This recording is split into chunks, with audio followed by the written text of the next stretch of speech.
Okay. So without any further ado, I'm just going to introduce our speaker today, that is Dr. Eva Haifa Giraud. I am personally really thrilled to have Eva today.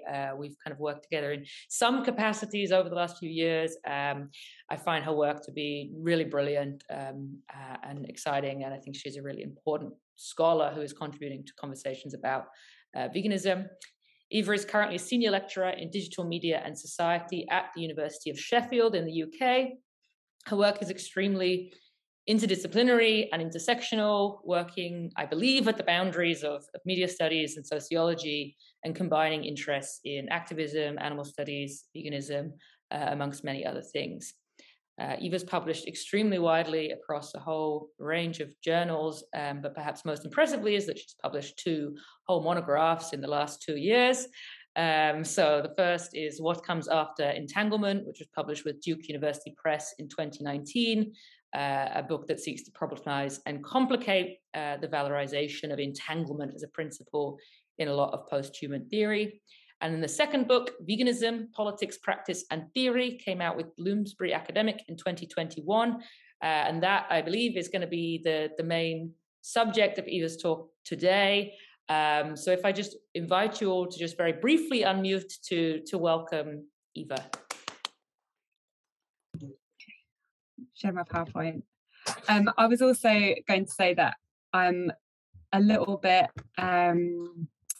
flappy today because I've spent the week participating in industrial action, and there we go.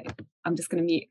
Now, I've spent the week participating in industrial action in the UK, and it's been kind of an exhausting 10 days. And then obviously I've come back to an email inbox that is, I can't even talk about it. It's so full. But anyway, I'll try and start on a more positive note in response, as Amelia says, to the book I've had out this year, Veganism, Politics, or last year now, Veganism, Politics, Practice and Theory.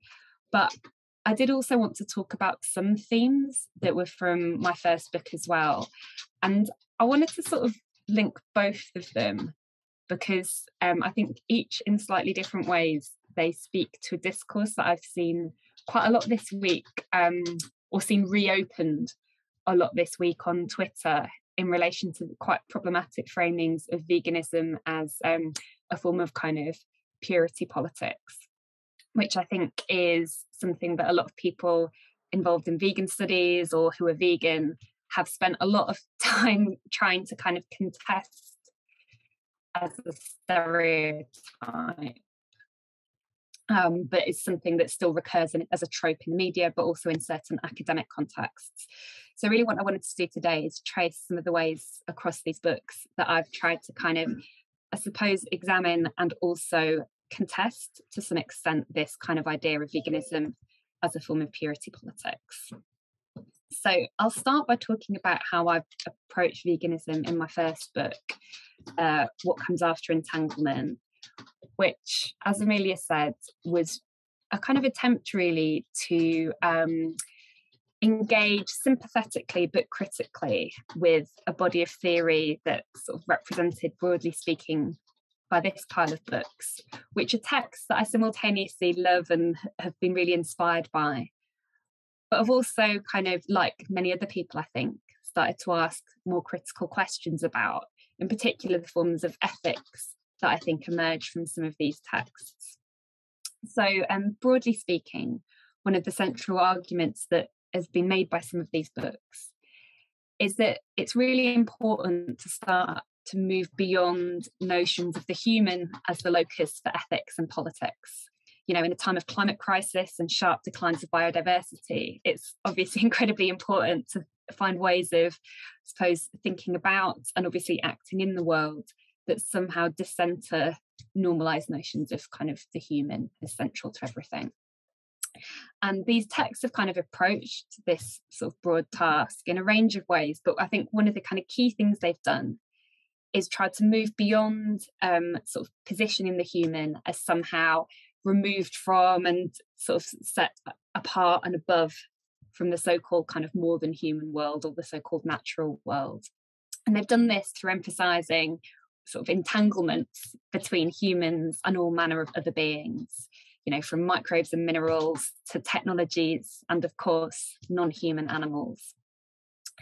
Now, the problem with the kind of way some of these books have approached this is that in charting the kind of totally irreducible ways in which the world is composed of these kind of complicated entanglements between humans and all manner of other and more than human beings, sometimes it's really difficult to feel, or it's really difficult to know how and when action is possible at all.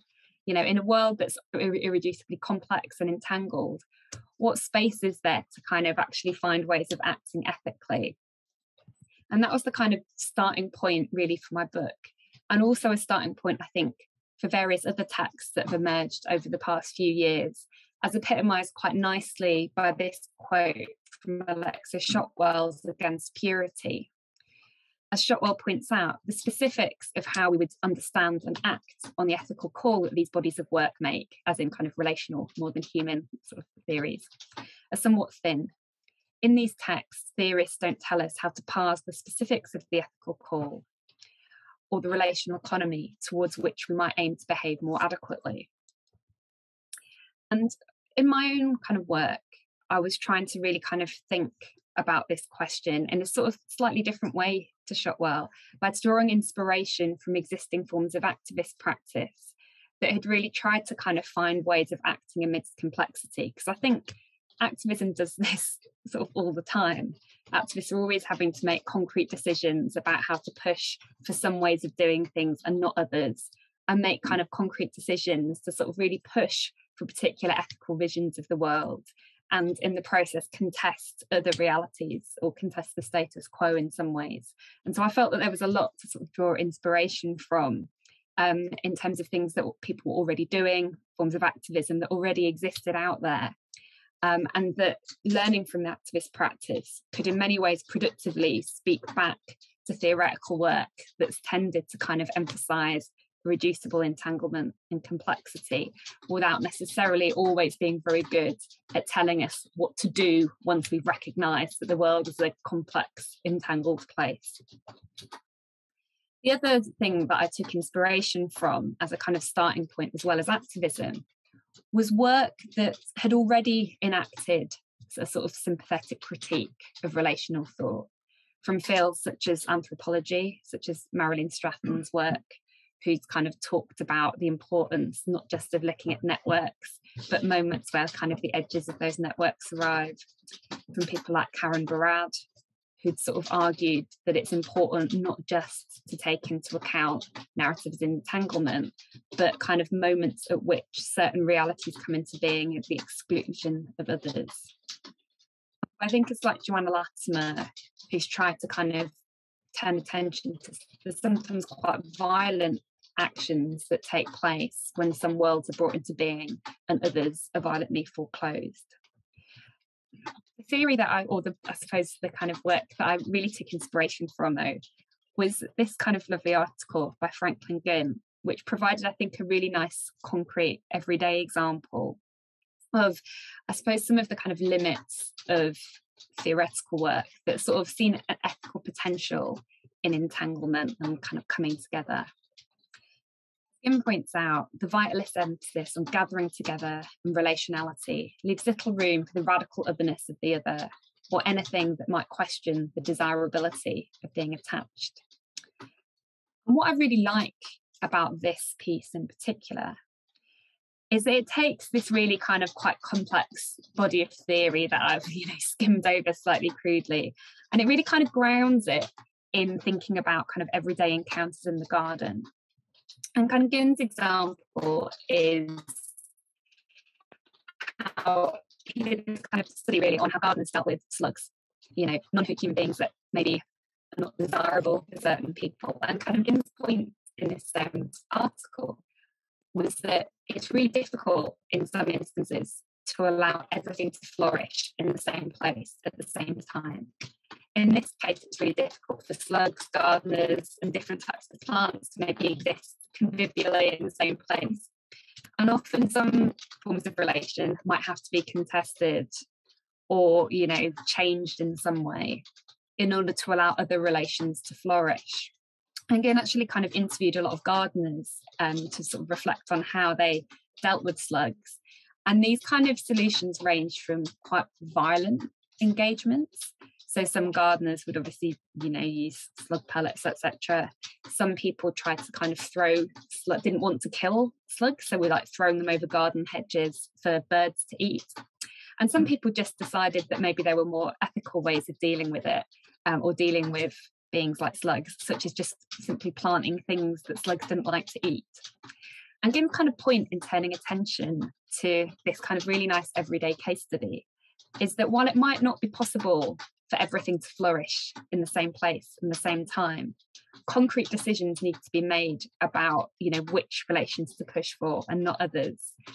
And there's a real ethics in kind of how those forms of exclusion and contestation take place that can range from the violent to ways that kind of maybe foreclose slugs wanting to ever enter into a garden in the first place.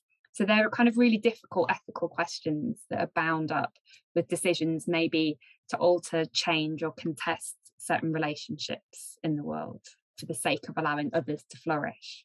And I think the ethical stakes of this are brought home sort of still further if we look at, say, an example from Tom Van Doren, who talks about talks about a kind of macro sociological phenomena such as extinction, and says, when it comes to extinction, we're required to take a stand for some possible worlds and not others. We're required to begin to take responsibility for the ways in which we help to tie and retie our knotted multi-species world. And I think two things are particularly evocative and kind of helpful in this statement. So the first is the kind of questioning that Van Doren goes on to do about like who is the we in this statement. We is a very kind of totalizing statement, and I think that rightfully gets a lot of unpicking across his work. But the kind of second point, and the one that I tried to dwell on a bit in my first book, was the importance of the kind of not in this statement. In order to kind of push for certain worlds, it might be necessary to kind of contest relationships that stop those worlds coming into being in order to kind of enact multi-species justice or kind of think about how to realise certain forms of animal ethics. Other relationships might need to be contested. And it's that form of kind of contestation that's, I think, has often been rendered difficult in theoretical work that's emphasised entanglement, complexity, and coming together. Indeed, what I've kind of found across some of these texts is a sort of bifurcation and opposition that often occurs between theory on the one hand, between, I suppose, ethics on the one hand, that this body of relational, more than human thought kind of likes, and a body of theory on the other hand, a form of ethics on the other hand, that this body of theory frames as problematic. So this is my kind of crude, I suppose, diagram of types of action that I think the body of theory I've been referring to talks about in a kind of positive way. And that's kind of represented by the column of words on the left here, which is kind of responsibility, complexity, openness, becoming, the shift away from anthropocentrism, situated knowledge. And then on the other hand, there are forms of ethics that are consistently kind of criticised by this body of theory. Approaches that are framed as abstract, universalizing, overly simplified, etc. And I'm not going to kind of unpack all of these terms now. What I wanted to do was just note this opposition between kind of a good ethics that's talked about in theoretical context and an ethics that's criticised, and talk about how that kind of opposition works, in particular in relation to veganism.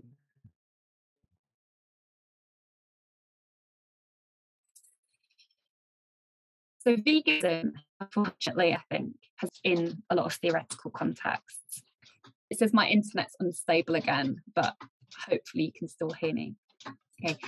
So veganism has been criticised quite heavily in contemporary theoretical contexts, and it's been framed, unfortunately, sort of repeatedly as a kind of abstract form of purity politics.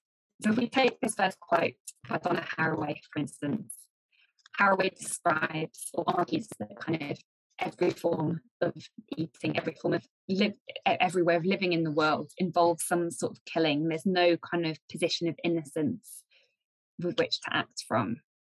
And if everything is non-innocent, that this applies to veganism as well. So it's kind of problematic to take moral solace in any stance that kind of assumes that it's sort of removed from death in any way. Elspeth Probyn takes things a step further and sort of suggests that veganism is an active opting out of complexity. So as Probyn argues in Eating the Ocean, increasingly the choice to proclaim oneself vegan often seems to act as an opting out of the structural complexities of food provisioning, production and consumption.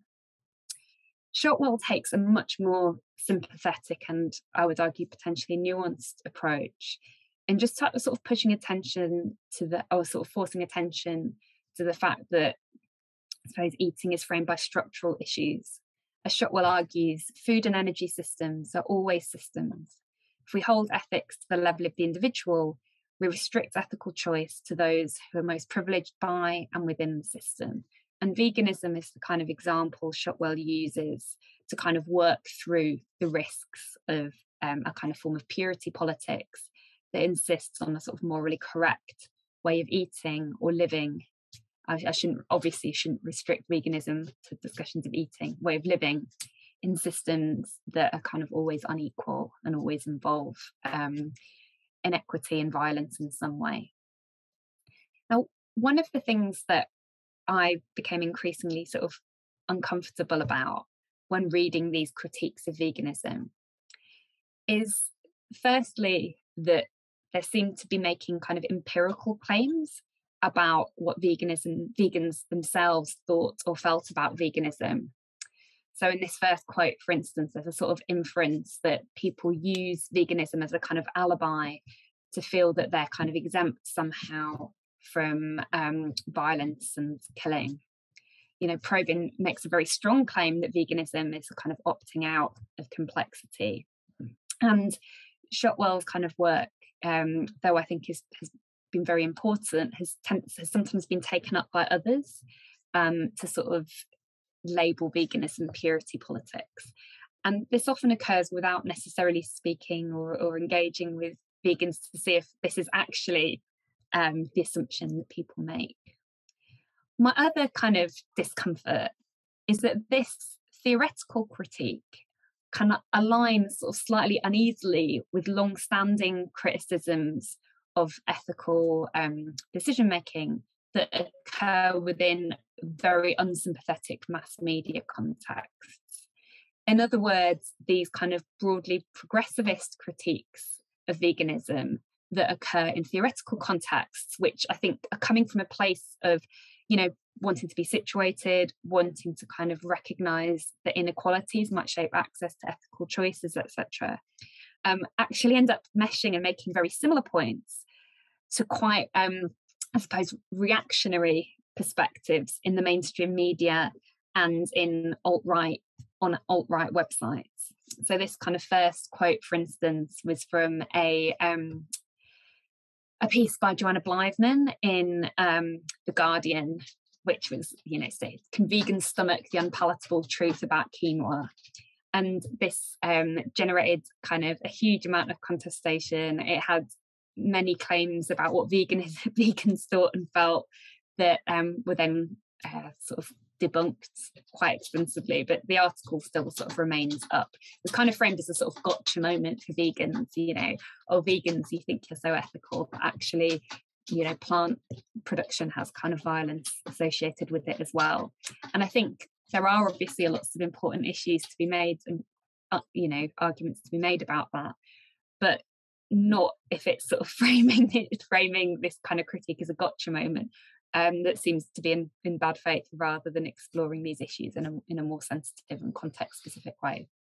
The second image is from a kind of precursor to sort of alt-right websites. And I've got to kind of emphasise that this kind of person doesn't identify as the author of this, doesn't identify in any way as alt-right themselves, and is being kind of very critical of alt-right movements. However, the kind of aesthetics and the broad kind of, I suppose, positioning of this, the aesthetics and the kind of critique of social justice warriors have been with them kind of appropriated by various sort of alt-right movements in their kind of wide critique of anyone who takes any form of sort of ethical stance.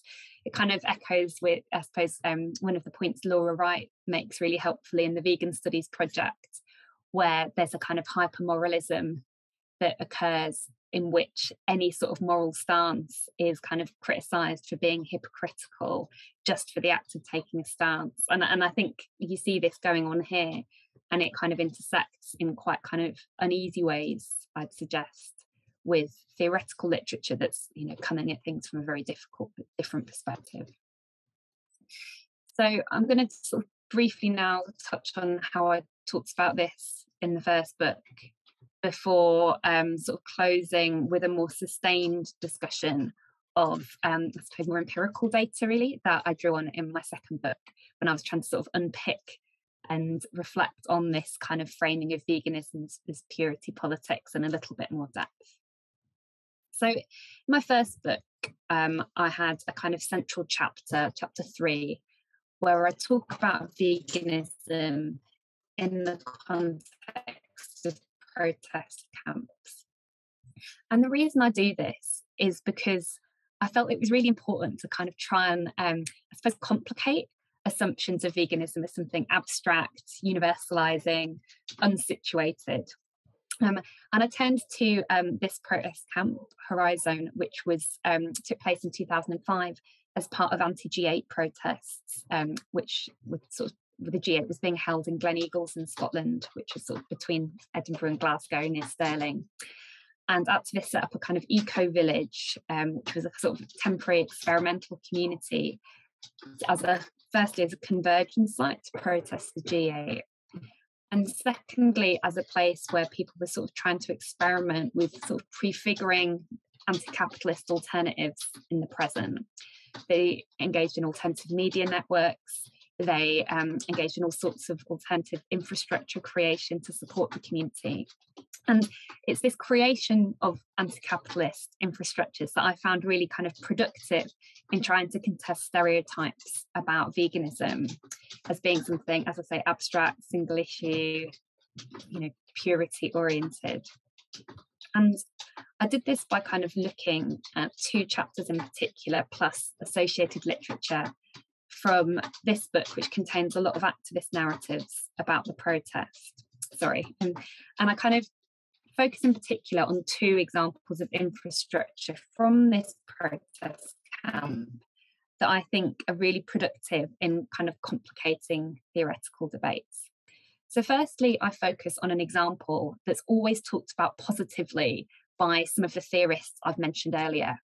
So basically, some of the theorists I've mentioned who are quite critical of veganism talk super positively about these kind of alternative infrastructures that are emerging in the protest camp, which are kind of the creation of compost infrastructures.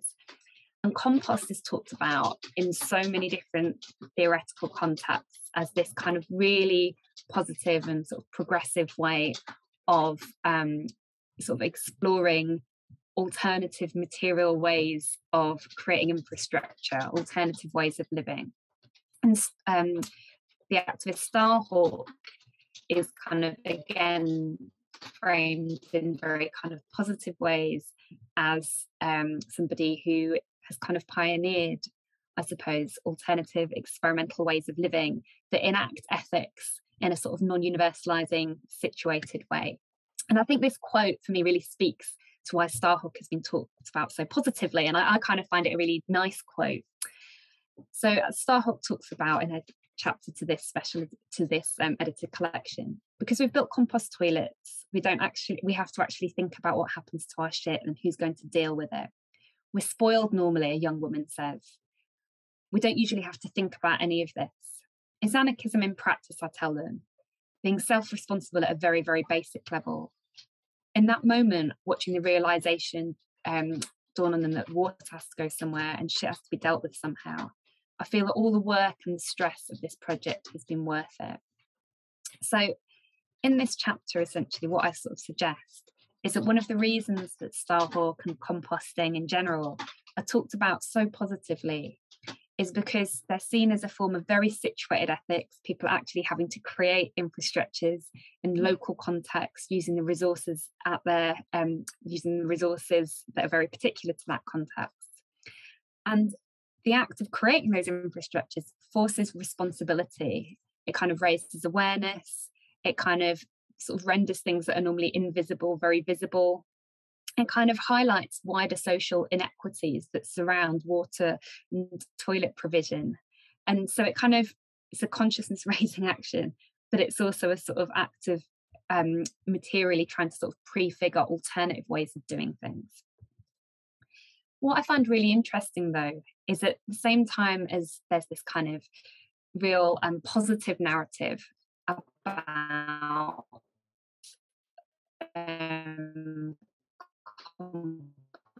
toilets that talks about that's and composting in general. In an academic context, veganism is also featured in this book. Oh, I think my internet was a bit unstable then, but the point I was making is, compost toilets talks about very positively in this book, talks about very positively in academic literature about situated knowledge and kind of entanglement. On the other hand, veganism talks about very, very negatively in the academic context that I was referring to, because it's framed as purity politics or something kind of quite abstract.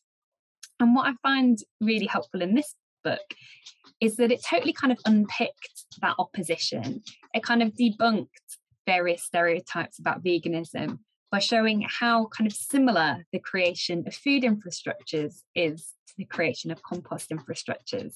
And there was a great chapter in this book, the same book that I was referring to previously, that does this.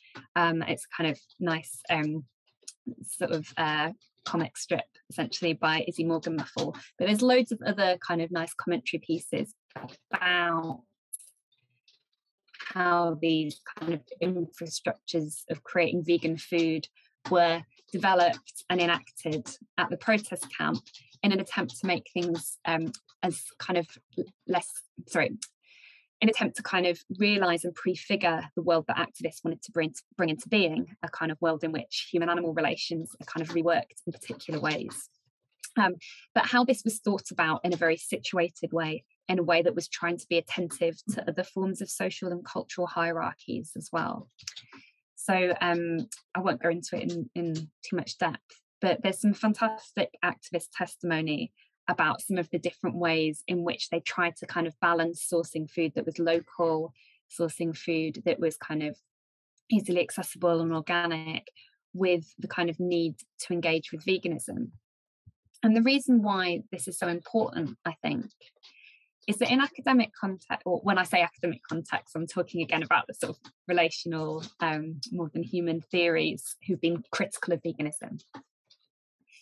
So the reason why I was kind of revisiting activist veganism as something kind of hopeful and something that I argued was very situated, was kind of non-hierarchical in the way that activists tried to do things, was because I think one of the real kind of sticking points in some academic contexts, and one of the sort of reasons veganism has been criticised, is that sometimes it's seen as a totalising full stop on ethical complexity.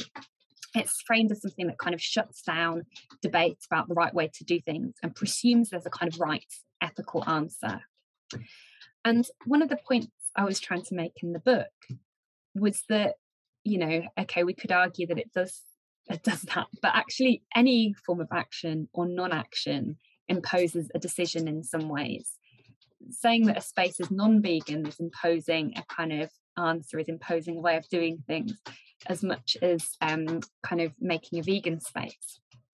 And Rodrigo Nunes, I think, kind of really pulls out this point really beautifully in the context of protest camps, where he kind of talks about one of the real problems that activists face is that kind of sometimes decisions never really get made because this kind of principle of a diversity of tactics is employed out of fear of kind of imposing particular ways of doing things that are seen to sort of shut down debate or discussion and are seen as a form of kind of top-down action.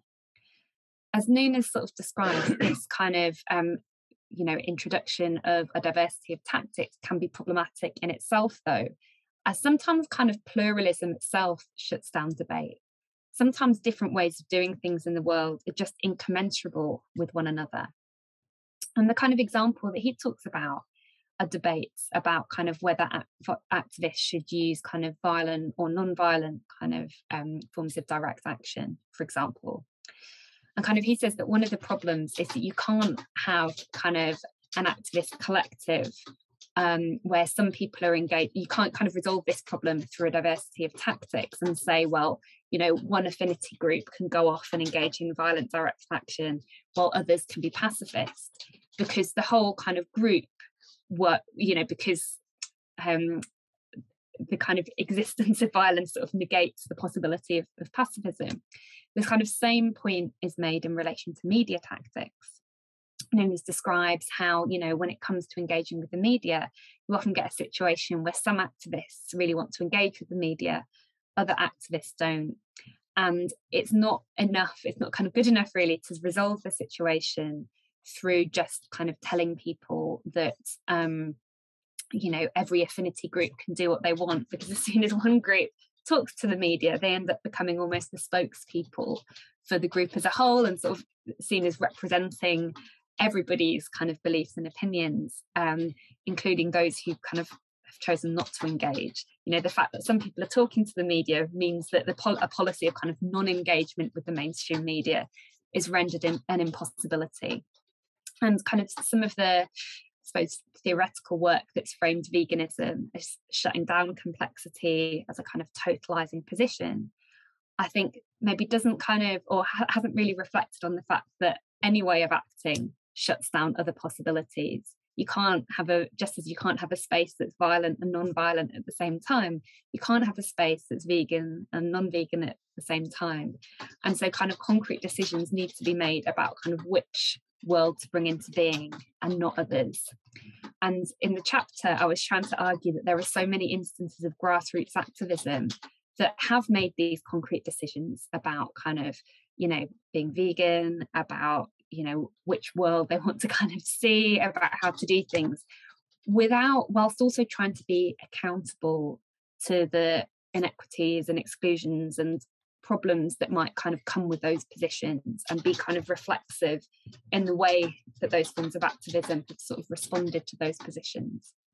And I was trying to sort of draw hope in particular from movements like Food Not Bombs, and movements like, as I say, food provision in protest camps, who have enacted kind of strong ethical decisions about which way to do things, but have also tried to be kind of thoughtful and accountable in the way that they've approached those decision-making processes.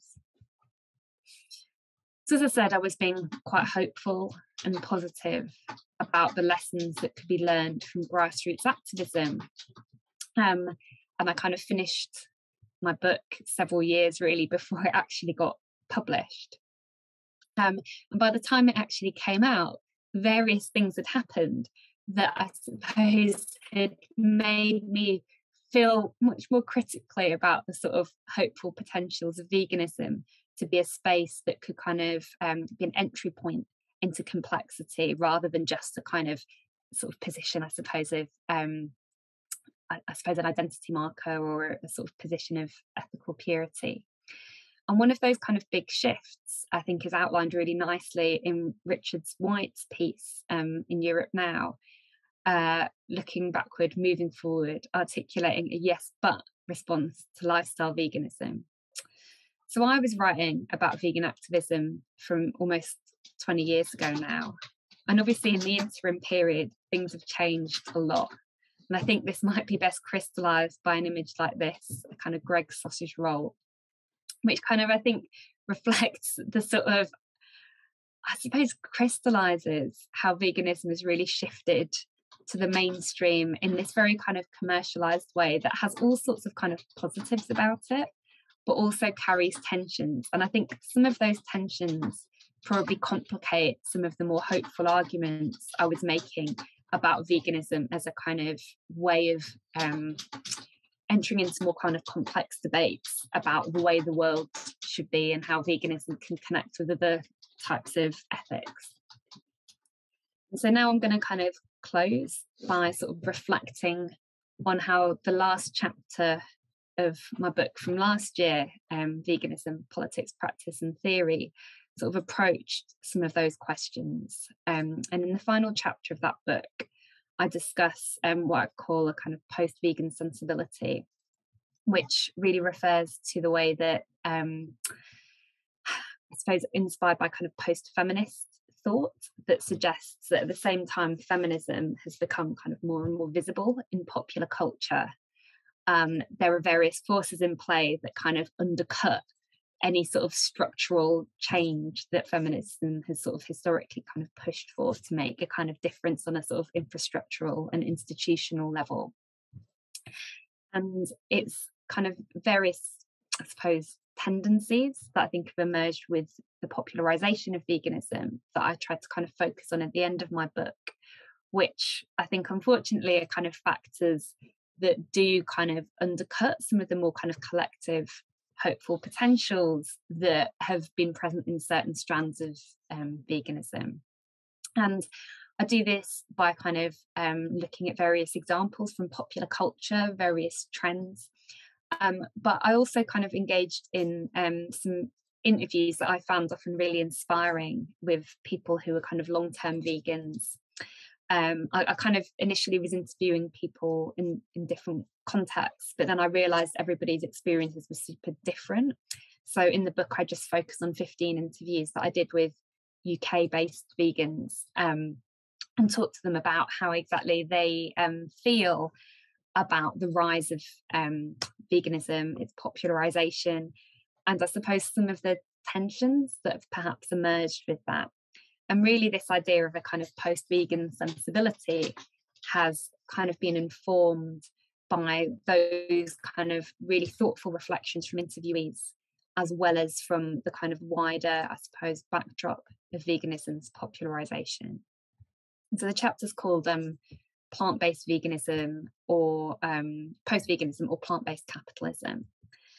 And I kind of used this title because there was so much, I suppose, debate and reflection about the sort of use of the term plant-based and how many kind of corporations have sort of engaged with this term as a way of labeling food that appeared to be vegan. And there was a kind of concern perhaps that this term was somehow displacing veganism as a kind of gathering point or as a kind of label for sort of eating vegan in a kind of more narrow sense.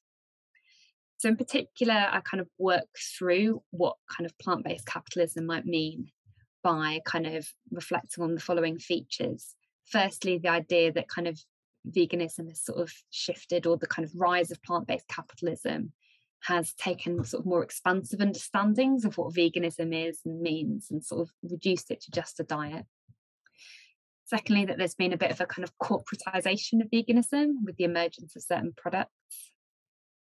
Then I talk about a kind of rise of flexitarianism and how, again, there's sometimes a kind of conflation of those two terms of veganism and flexitarianism. So people might say things like, oh, I eat plant-based mostly, which is, it's obviously very different from how many people would understand veganism.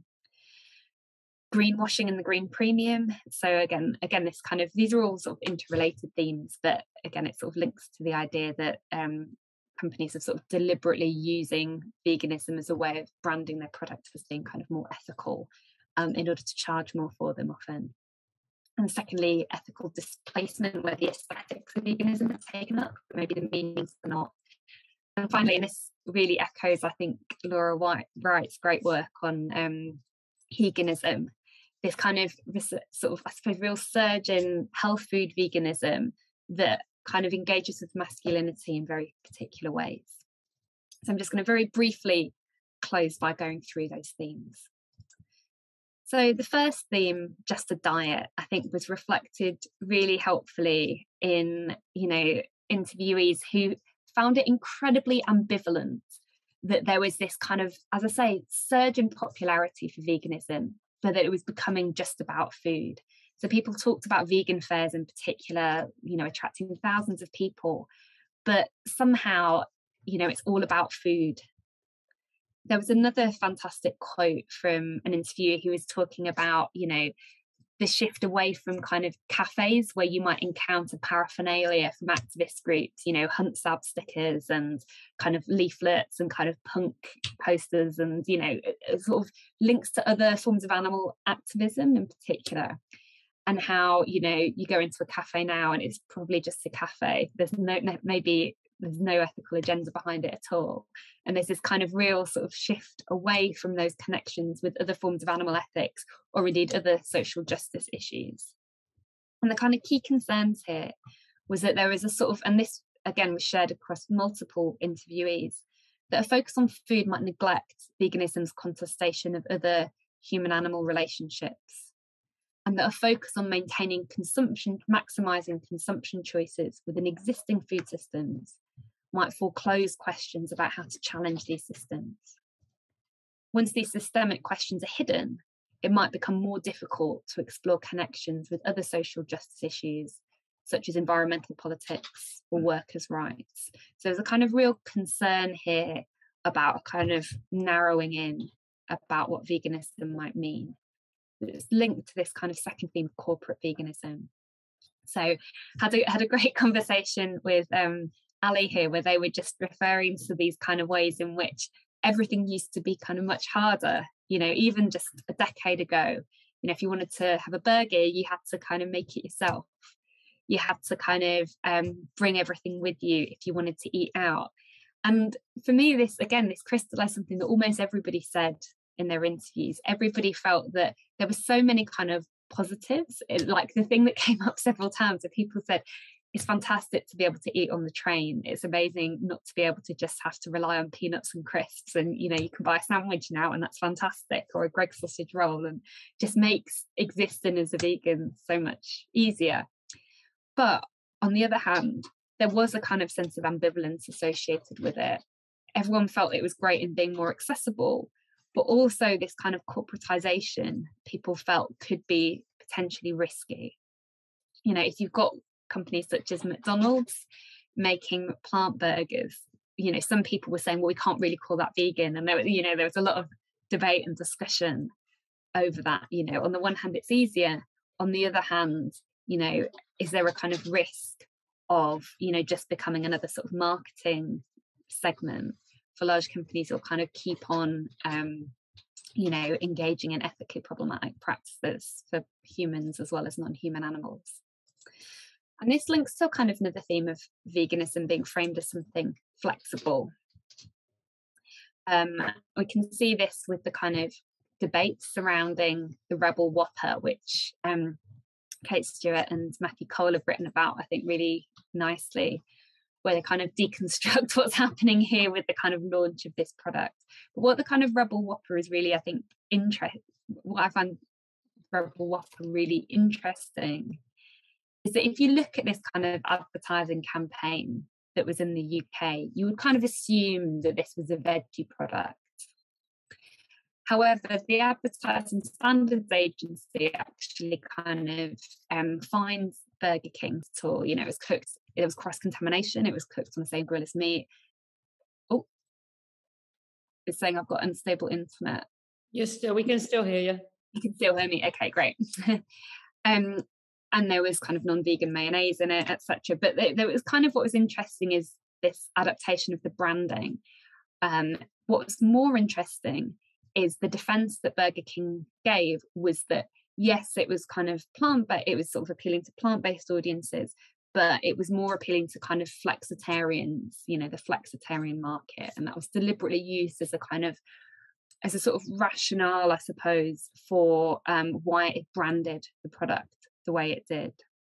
And Carol Morris has kind of situated these types of discourses as a sort of wider trend in which flexibility has been kind of emphasized and sometimes used interchangeably with vegetarianism and veganism. And I think this is kind of illustrated really kind of helpfully in a report by Sainsbury's called The Future of Food, which I just find really remarkable about speaking to a kind of particular moment where a kind of, I suppose, there's a sort of certain ethical stance, or I suppose a term that's often vegan politics, which is often framed in, or has historically been framed as a kind of ethical stance, is framed as kind of one flexible option amongst others. So Julia has just returned to her parents from university in London, where she's studying her degree in eco-health. Tomorrow is her mother's 60th birthday. She's planning to cook a meal for all the family. She opens up her meal planner app and asks it to update the quantities for 7, taking into account her sister's gluten intolerance, her brother's love of Italian, and her grandparents' mind diet. She smiles gleefully at the thought of showing her dad that the entirely vegan meal has surpassed daily recommended guidelines. Secretly, he'd prefer to eat steak, but she's determined her family follows a more flexitarian diet. And I just find that kind of almost interchangeability there between kind of veganism, being flexible, other forms of kind of diets, whether they're, whether they're preference or whether they're actually due to intolerance, being used interchangeably. So something really interesting about contemporary food politics. And one in which I think there's been a real kind of shift over the past kind of decade from this kind of moment, the sort of inflexibility of infrastructures like McDonald's for catering for, say, people who are vegetarian or on low salt diets, etc., to suddenly veganism being a kind of large enough market share for them to actively make an effort to cater for vegans. But what's kind of interesting is that this kind of catering is always premised on the idea of kind of, McDonald's sort of brands itself as though it's being ethically flexible. Burger King presents itself as offering this kind of rebel whopper, this kind of option so that everybody can eat there happily. But actually, when you sort of dig into it, the sort of flexibility often lies on the consumer as being basically asked to be flexible themselves in their ethics. You've got to be flexible in your ethics so that you're kind of happy with, say, cross-contamination, or you kind of have to be flexible in your ethics so that you can kind of detach perhaps animal ethics from other ethical issues. It kind of present these, it's sort of, I suppose, a branding mechanism in which companies are sort of seem to be the ones being flexible, catering for all. But actually that kind of onus of being flexible seems to be more and more shifted to the consumer. Then, of course, we've got kind of the sort of advantages of this approach. Greenwashing, the green premium was something that many people touched on, although lots of people felt excited about kind of veganism's prominence in the new climate movements, people also felt that, again, or were worried that, again, that could mean that animal ethics was being marginalised. Other people sort of pointed to the way that actually greenwashing and the kind of renewed emphasis on the environmental value of veganism had made it even more lucrative. So it was being, again, used as a sort of branding means of making products more expensive, when in fact, as kind of Will puts here, vegan food, grains and cereals, they should be inordinately more affordable than meat and dairy. And as we know, it's not the case. It's just extraordinary levels of subsidy. There's kind of concern here that fashionability is actually making it more difficult in some ways to become vegan, even as the sort of number of vegan products is proliferating. And finally, health food veganism and veganism. And I had this kind of fascinating interview with a woman called Saskia, who'd been vegan for 25 years, who I think put it in this really kind of interesting way of suddenly feeling targeted by advertising or shouted at, in her words, in a way that she found kind of quite overwhelming, from kind of previously being able to just block out a lot of food advertising because it just wasn't relevant to her. But the point that kind of Saskia made, and again, I thought this was a great line, was that she'd take popularization over pathologization.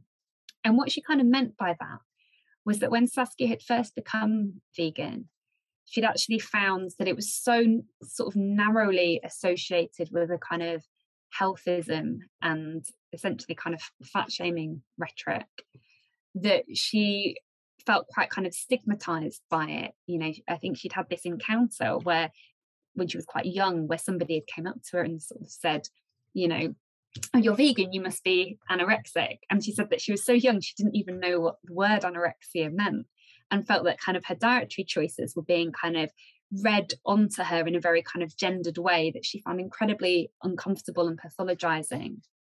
So for all the problems of, you know, veganism sort of becoming commodified, commercialized, is feeling shouted at by marketing, she feels that the kind of popularity is worth it for making it kind of, for sort of normalizing her kind of ethical choices.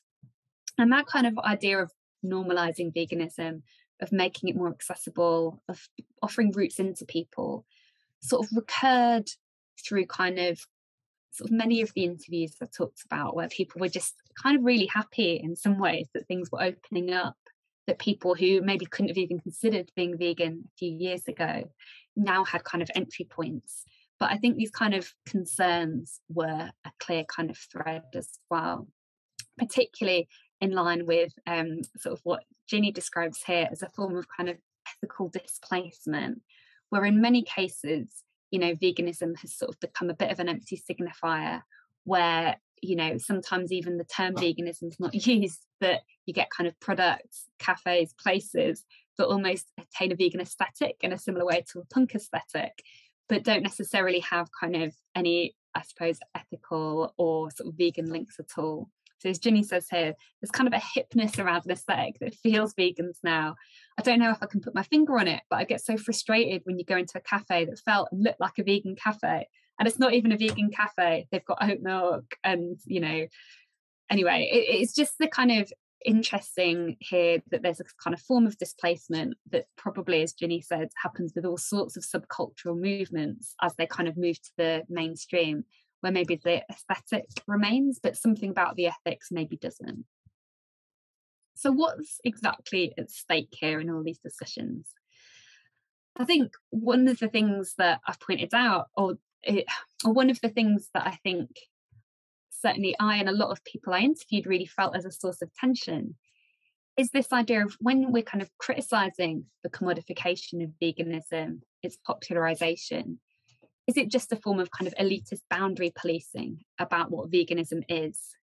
You know, and I wanted to just end on that note and kind of with a quote that I think shows that for many people, criticising the corporatization of veganism isn't a kind of new form of purity politics that's just a form of boundary policing and saying, oh, we need to go back to a kind of purist vegan activism. It's asking quite kind of difficult questions about how to maintain ethical connections and ethical complexity while still being accessible. As Scotty puts here, I think really nicely, the dilemma comes when people start saying, hey, McDonald's have got a vegan burger. And there in my mind to be a line. And unfortunately, the line is just this side of McDonald's and the other side. But of course, when you try to raise it, the other worry, the dilemma, the concern is when you try and raise this on vegan forums and say, McDonald's though, there's a danger of getting shouted down. They've never heard of McLibel, never heard of rainforest destruction and the fact that they're the biggest killer of animals on the planet and all the other things.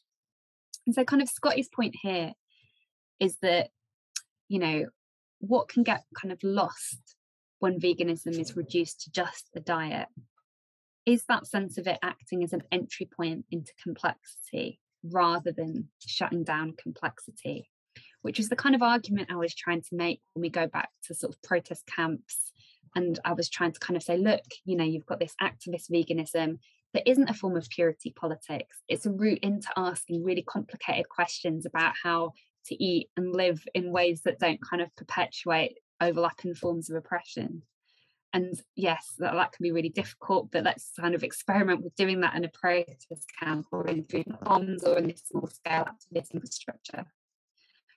On the one hand, veganism's popularization, you know, does kind of expand the number of people who can become vegan. It can normalize it. It can depathologize it, as Saskia said.